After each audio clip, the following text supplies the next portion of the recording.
அதாவது நீங்கள் லைஃப்பில் பார்த்தீங்கன்னா ஒவ்வொரு நாளுமே ஒரு மாதிரி இருக்கும். ஒரு நாள் நீங்கள் எதிர்பாராதது நடக்கும்.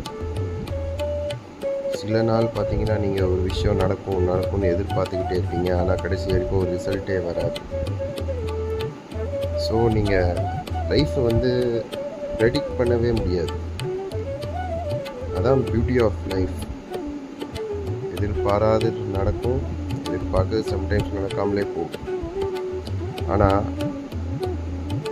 யாரெல்லாம் லைஃப்பில் சக்ஸஸ் ஆகிறாங்கன்னு பார்த்தீங்கன்னா, அவங்க அந்த மொமெண்ட்டுக்காக வெயிட் பண்ணுவாங்க.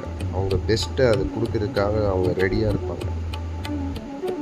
ஸோ நம்ம ரெடியாக இருக்கணும். அந்த மொமெண்ட் வந்தால் நம்ம எப்படி அதை ரியாக்ட் பண்ண போகிறோம், எப்படி பெர்ஃபார்ம் பண்ண போகிறோம், அது நீங்கள் கிளியராக இருந்தீங்கன்னா லைஃப்பில் கண்டிப்பாக ஜெயிக்க முடியும். ஏன்னா ஆப்பர்ச்சுனிட்டி டெய்லிலாம் வராது, வந்தால் வந்துக்கிட்டே இருக்கும்.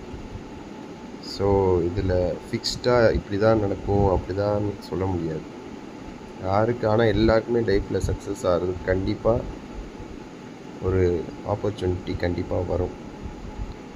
அதே மாதிரி உங்களுக்கு பிடிச்சதை நோக்கி நீங்கள் போயிட்டே இருந்தீங்கன்னா சப்கான்ஷியஸாக அது உங்களுக்கு கண்டிப்பாக அதுவே உங்களை தேடி வரும்.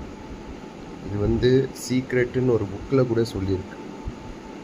So everyday be ready to meet your destiny.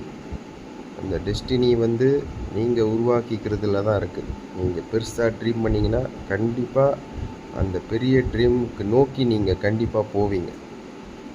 So this is the thought for the day. Good luck. Thank you.